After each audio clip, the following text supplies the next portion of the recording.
Will India become a superpower? So, the Republic of India is considered one of the emerging superpowers of the world. Their potential is attributed to several factors, including demographic trends, an expanding economy, and in 2015, India became one of the world's fastest growing economies with a 7.5% estimated GDP rate. Now, while this all sounds great, the country must overcome many economic, social, and political problems before it can be considered a superpower, and it is also not yet as influential on the international stage when compared to the United States and the former Soviet Union.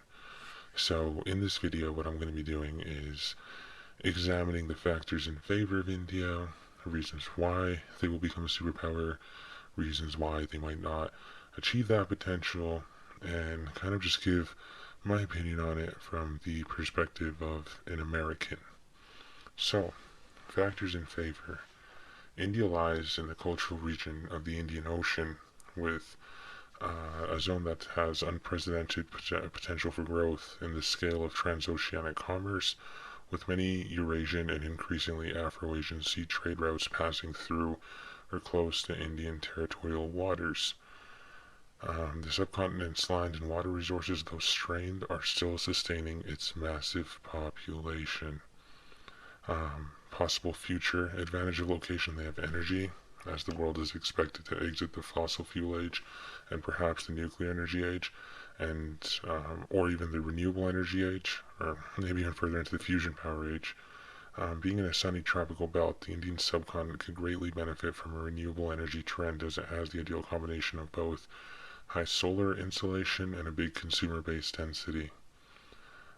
As for demographic factors, it has a very large population, the world's second actually. A very large number of the Indian population, about 50%, is below the age of 24. Now that in my opinion is huge.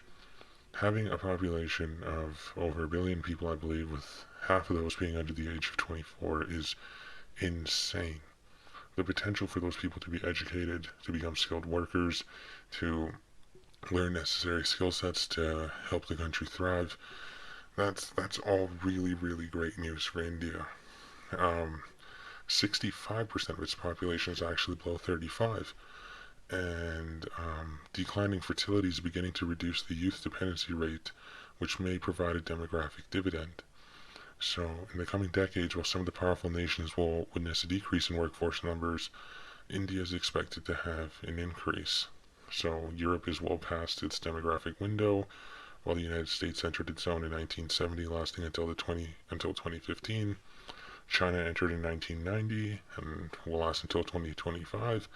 India entered its own in 2020, and it could last until 2050. Um, on top of that, Indians are well spread out over the world. 35 million Indians live across the globe. Under fair opportunities, they become socio-economically successful, especially in the US and UK, where they are the highest earning ethnic demographic. Top of that, they have foreign language skills going for them. While the importance of the English language is a topic of debate, the growing pool of non-native English speakers makes it the best contender for global language status. It has the world's largest English-speaking and understanding population, and it also claims to be the largest workforce of engineers, doctors, and other key professionals all comfortable with English. It also has the second largest population of fluent English speakers, only second to the United States, with an estimate ranging from 150 to 250 million people. On top of that, Indians are also learning other languages such as Dutch, Italian, French, Japanese, Korean, Mandarin Chinese, Russian, German, and Spanish. Now, on top of that, they're a democratic republicanism, 4 times bigger than the next largest, which is the United States. Um, it has been so far successful politically. Now, I've read some things that may leave that up to debate, but they are identifying themselves as a democracy.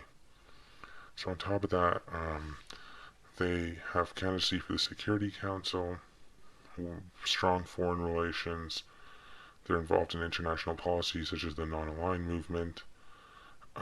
Economic growth is huge. They have a booming economy. that's been growing at record rates. Science and technology is a main focus. They have tourism going from them. Their army has about 2.5 million people, which are the world's third largest defense force. I mean, they have a lot going for them. They have cinema, Bollywood, sold 3.6 billion tickets. It's insane. They have a lot going for them. So, I mean, here in this article it says, if someone told you 200 years ago that the USA was going to be a superpower, you would have left. Um, but now we have Rahul Dakhan here, who's predicting that India will rule the world by 2050. So again, he talks about economic growth. So he says that China's economy is based on foreign investment. India's growth is increasingly based on a more local economic sector. He brings up India's GDP growth in the half decade over 7% constantly. He talks about diplomacy and smooth international relations. They haven't been involved in many international conflicts, although they have been involved in a few lately. They talk about the military power with a defense budget of $54 billion. It's interesting here, so an active military personnel of about 1.4 million, 2,102 aircrafts, and naval strength of 295. Massive, massive population, stable democracy once again. Brings up science and technology. Apparently the Prime Minister mentioned that India's Mars mission is far cheaper than a Hollywood film. President Vladimir Putin last month gave a statement that country which will emerge as an artificial intelligence industry king will emerge as a global leader. So he's saying that India is investing in AI. Tourism is becoming huge here. There's history and culture, infrastructure, industry, and education, where they're the second largest producer of engineers, scientists, and doctors, and environmental leadership. So apparently India was one of the key leaders in the summit, in the Paris Agreement. India also aimed to generate 200 GW clean energy by 2022. So there's some good stuff happening. I'm surprised. I was not aware that India was in this well of a position. I mean, I'm surprised. That's all I can say right now. So apparently their economy is projected to reach the number 3 spot by 2020 by at least some analysts and metrics. It's already there by purchasing power parity, surpassing Japan, trailing only China and the US. In view of China's recent economic troubles and suspicious accounting, China's descent is in doubt apparently, but India's upward path seems far more certain, say by 2030. So it says here that India's economy must become more robust and structurally sound, while the legal system must strengthen as well, and corruption must be addressed. And again, this is from Igor Markov, an EECS professor at Michigan, currently at Google. So its weaknesses right now is limited global reach. So it says in the G20, they've been increasingly relevant, but faster development of the world economy should help developing countries catch up. Brings up the military again, which we have talked about. Now, it says here India has no military alliances like NATO and Five Eyes. It's likely to remain the number 4 military power through 2030, but if Russia is replaced with the UK in the top 3, this can significantly increase India's significance because the UK is already a part of a strong NATO. So one thing to bring up is the fact that they've been uninvolved in many international conflicts and also has relatively little political influence in other countries. Although again, I have seen on the news that they have been involved in some conflicts with Pakistan and China lately. So I mean, I wonder what their stance is on that. I know they haven't said much, and it's been very hush hush, kind of swept under the rug. But I feel like those are things that would have need to have been dealt with at least before they ascend into superpower status. Now we come here to the diplomat.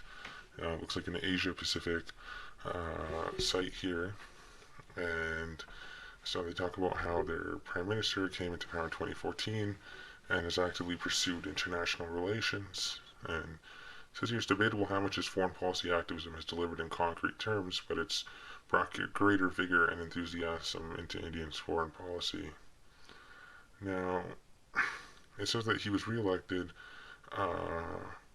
and foreign policy received greater expectations from both policy circles and the general public.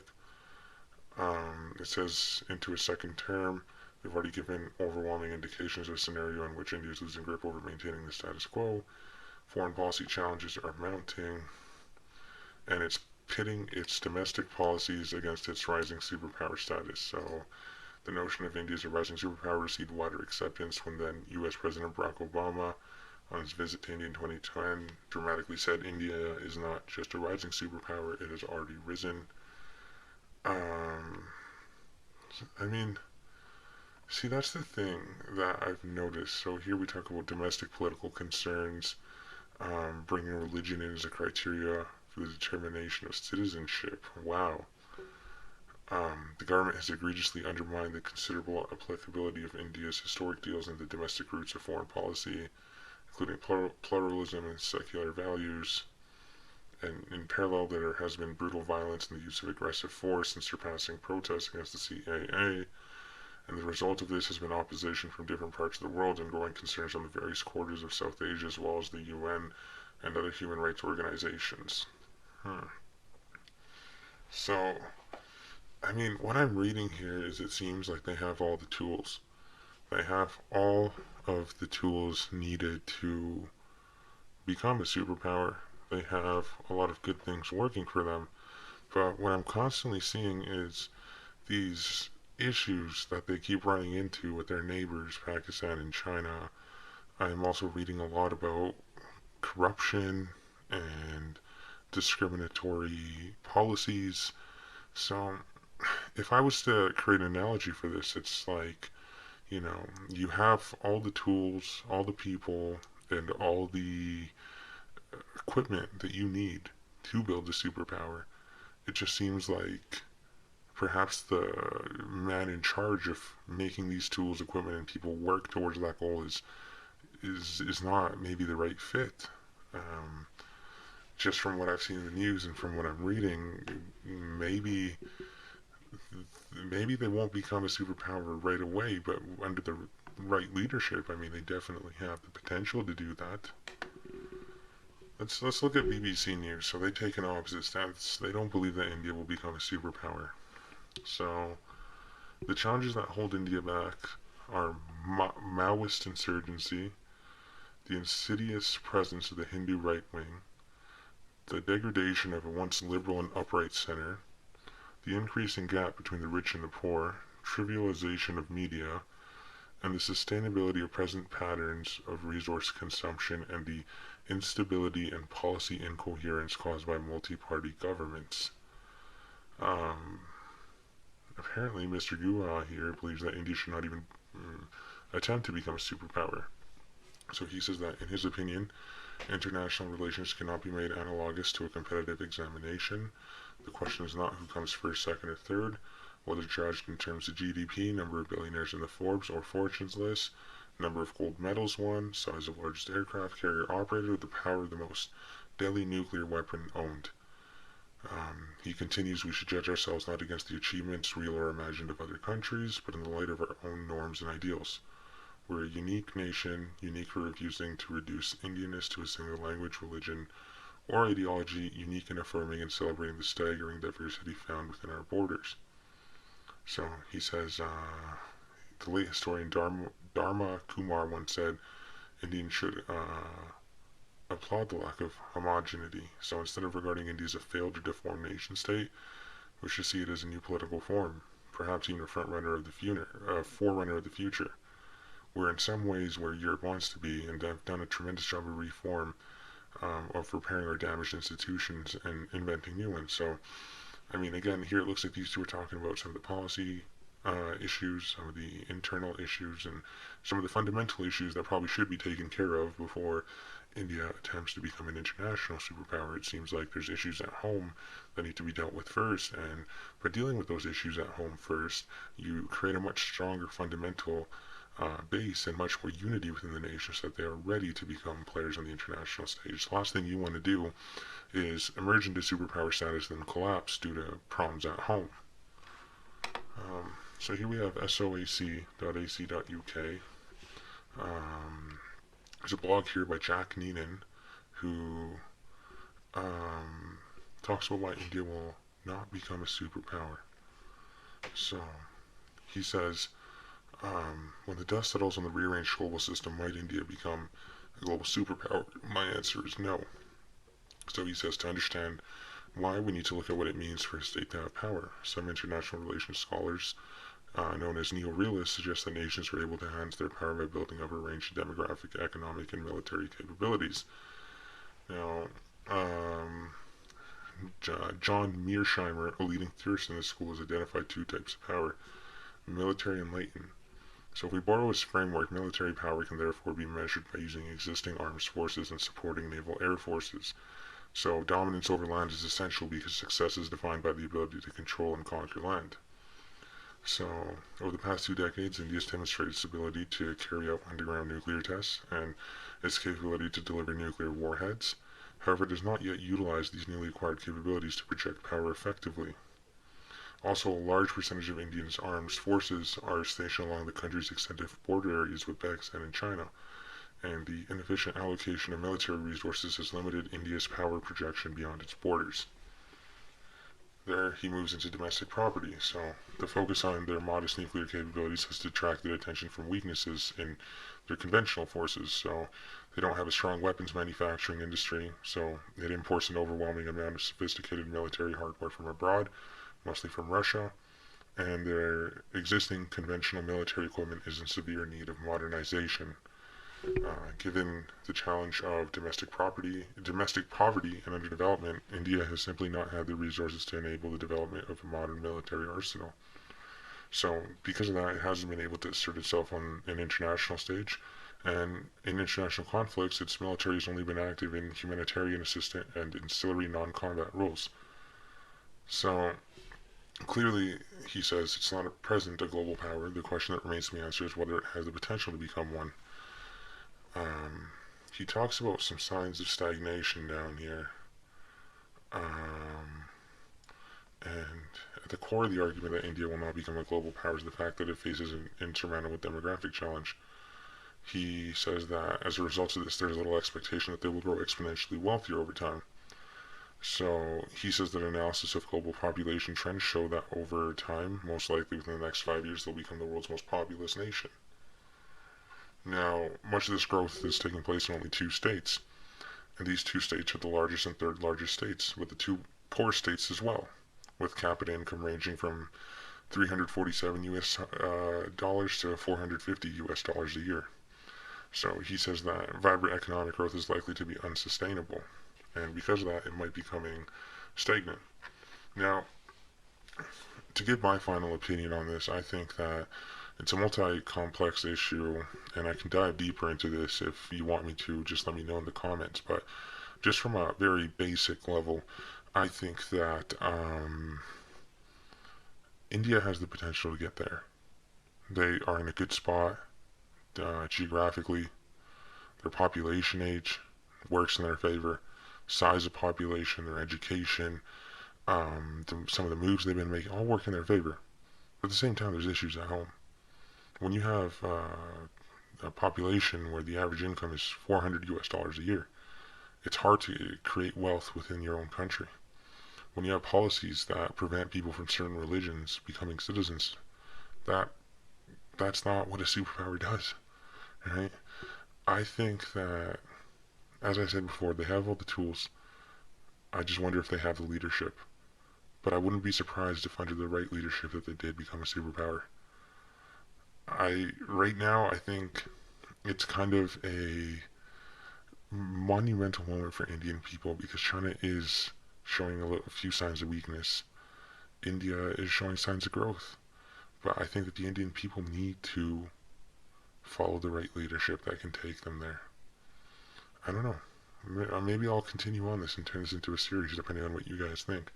Let me know down in the comments. But for right now, I think they have the potential. I just think they need the right leadership. Thank you.